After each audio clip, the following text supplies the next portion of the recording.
I've got a friend who he spent 15 years in a corporate tech job. And he was the best guy in his department, and everyone knew it, including his bosses.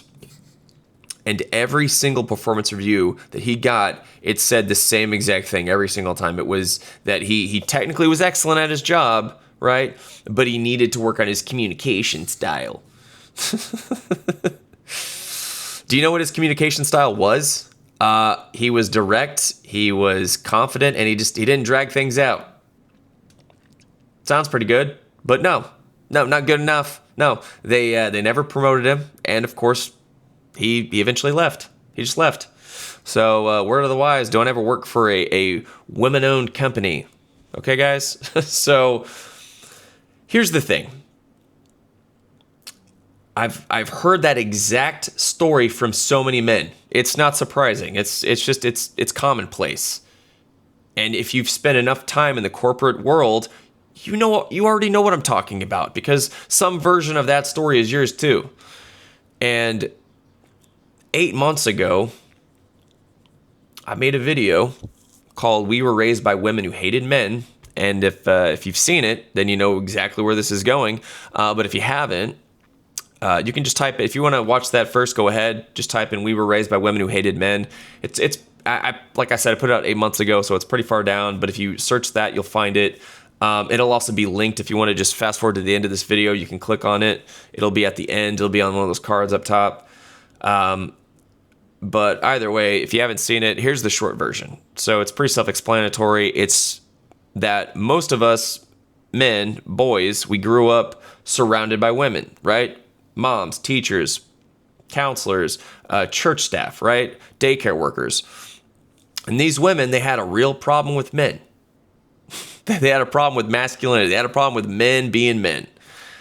And for the first 18 years of your life, they did everything that they could to knock down the parts of you that were most male, right? They tried to dismantle who you were as a man. They tried to dismantle that, what made you a male. Because it's problematic.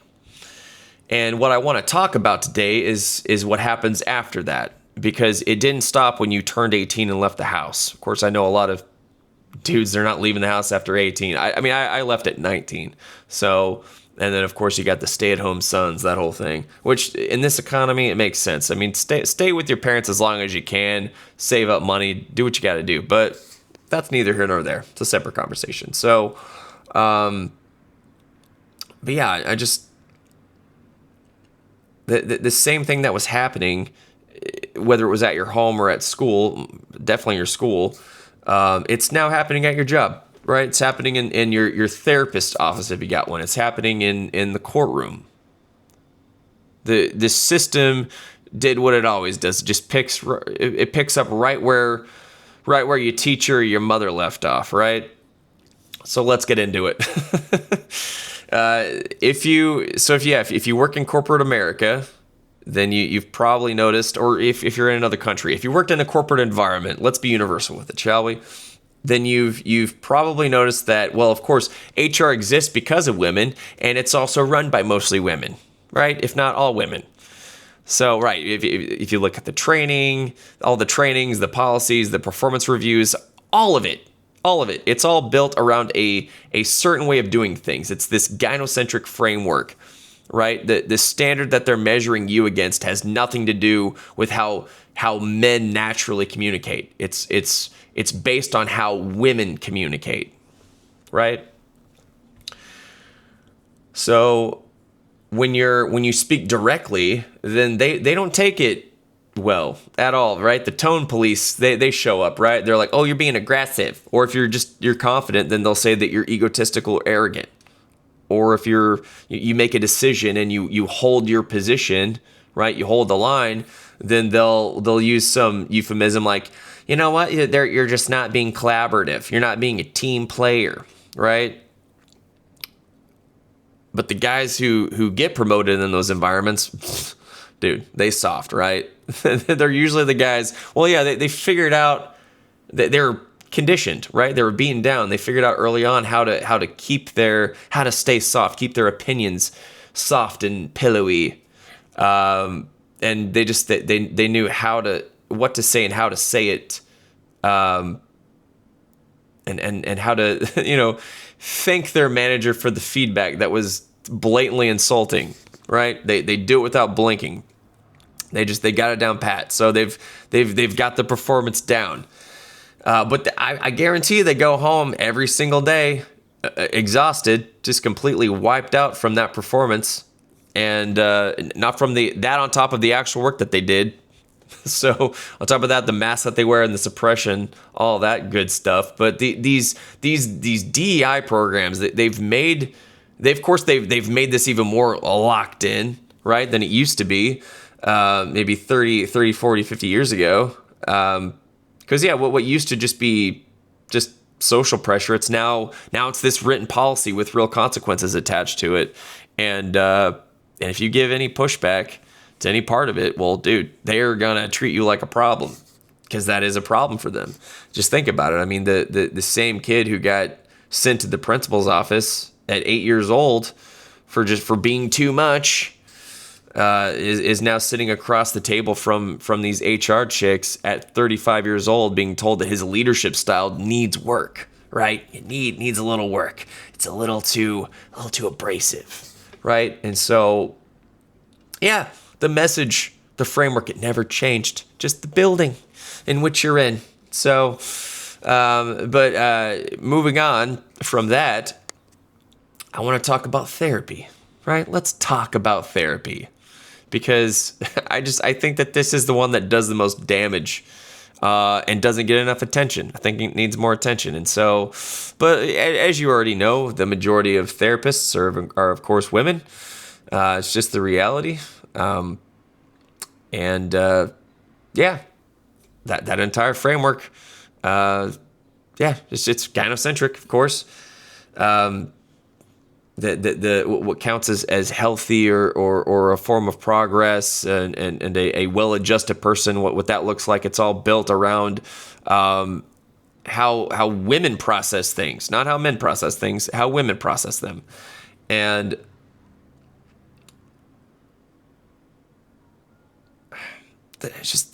here's what therapy tells you to do when things get hard and difficult, right? It tells you you just got to talk about your feelings, right? You got to just dive into those feels, and you got to reach out for support.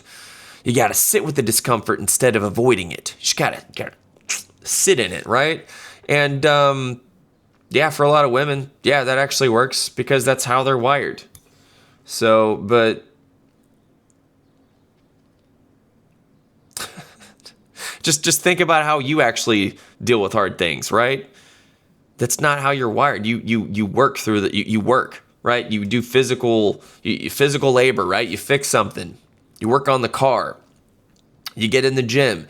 You take some time to yourself to just sort things out without having to put it into words, right? You go for a walk. You have a cigarette break by a tree. I don't know.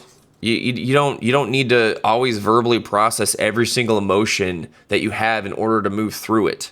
It's not necessary, and it's not you avoiding anything. You're not avoiding something. That's just how you're built. That's how men are built. But yeah, just walk into most therapists' offices and tell them that. I dare you. And what they're gonna do is they're gonna charge you $150 an hour to tell you that your self-reliance is a defense mechanism, right? They're gonna tell you that you need to dismantle it. They love that word, dismantle. They love to dismantle things, like the communists, right? No correlation there. No. But yeah, they're going to spend that whole session explaining why the way you naturally handle stress is the problem, right? And I've talked to plenty of guys who have walked out of those sessions just feeling way worse about themselves than when they first got in. So yeah, that's just the nature of things. And but yeah, I'll be honest with you. That is the exact same message that you got from probably your mom or your teacher, whoever. Pick whoever it was. Maybe you had a good mom and the teacher sucked, or it was a camp counselor. I don't know, you name it, man. But yeah, it's the same message that you got from your teacher, whoever it was. Except, that maybe there's some nuance to the words are a bit different that they deliver to you, and there's a degree on the wall. But I mean, the point is the same, right? The point is that you need to become less of what you are. Because men are bad. Men are bad, right? And then there's the family court, right? The family court system. And I'm going to take this one personally because I've been through it. I'm currently going through it. So, yeah, I mean, if you've ever been in a custody case, then you already know what I'm about to say because you experienced it firsthand. Or maybe you have a friend who did, so you've heard a lot about it. You're his sounding board. Good job for being there for him. A lot of people won't because they just don't understand it, and it's some pretty hard stuff. But yeah, you if you've been through it, you walked into that courtroom guilty until proven innocent. Not maybe guilty.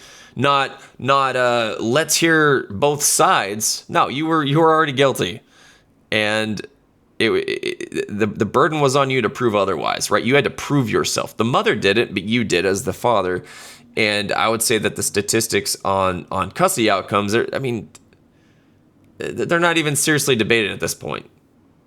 Fathers ultimately get less time across the board, regardless of how involved they were before the divorce. Or even, not everyone was married to begin with. I went through a custody thing. I was never married. So, but yeah, it was regardless of how fit they were as a parent.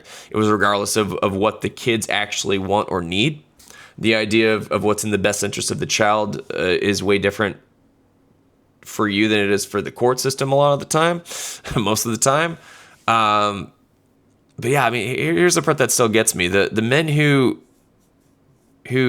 get the worst of it in that system are usually the ones who did everything right. They were a present and loving father. They were a good father. They never made waves.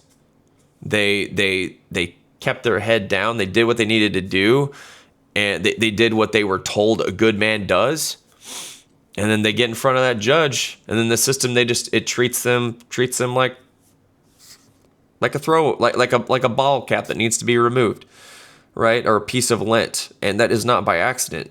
That it's that same gynocentric framework, just that you've known since you were 5, operating in with a legal authority behind it, essentially.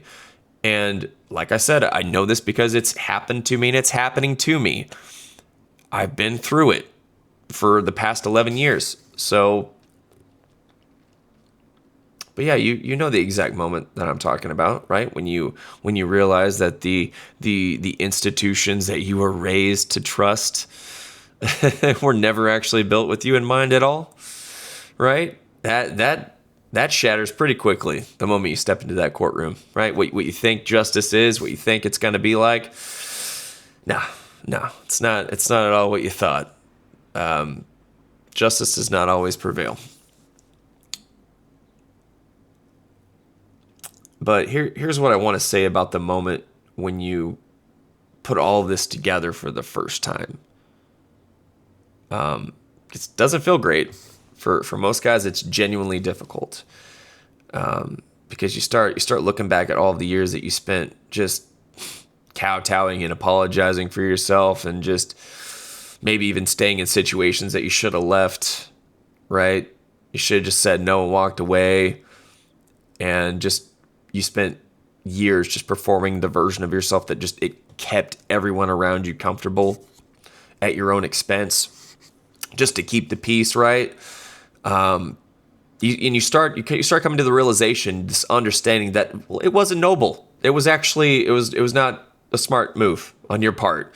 Been there, dude. Been there. So it was just this. It was a survival response, right? From a lifetime of being told that your needs matter way less than everyone else's, and by everyone else's I mean women.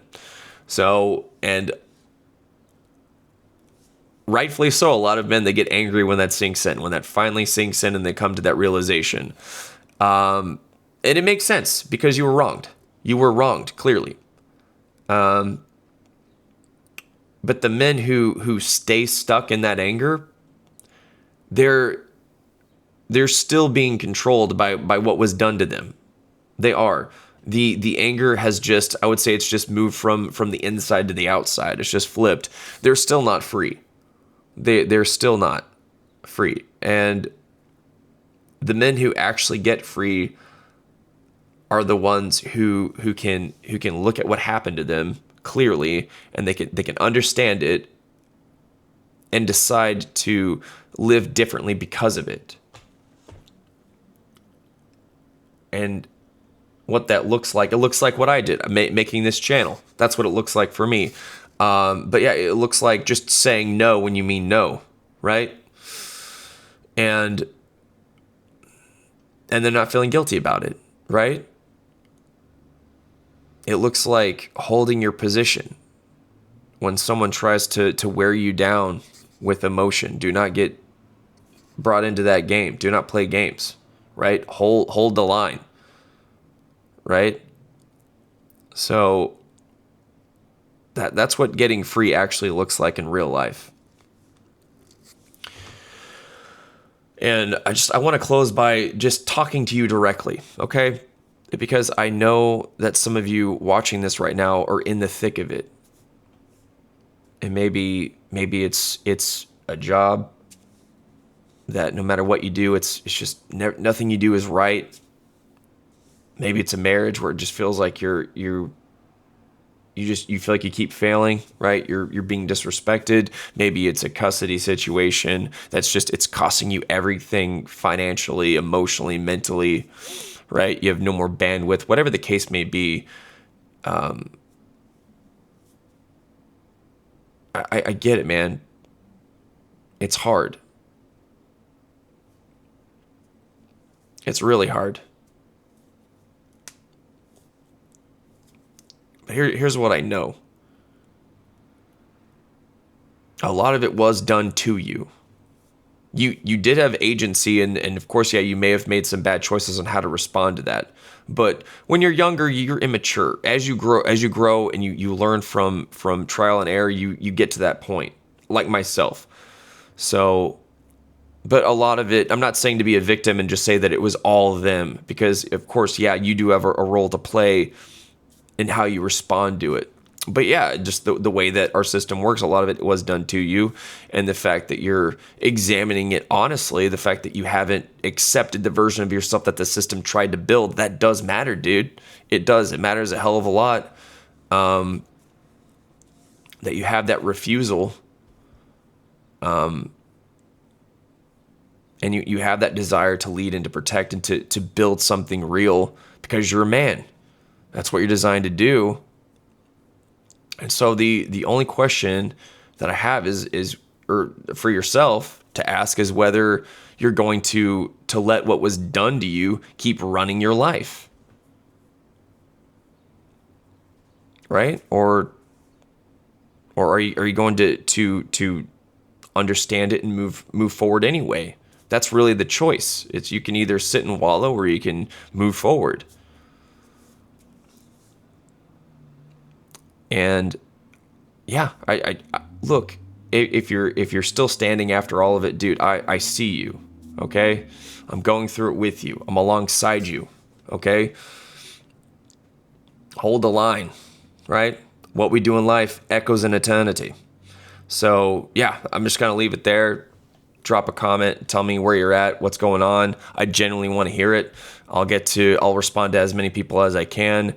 And yeah, appreciate you guys taking the time. And like I said, go check out the video. We were raised by women who hated men.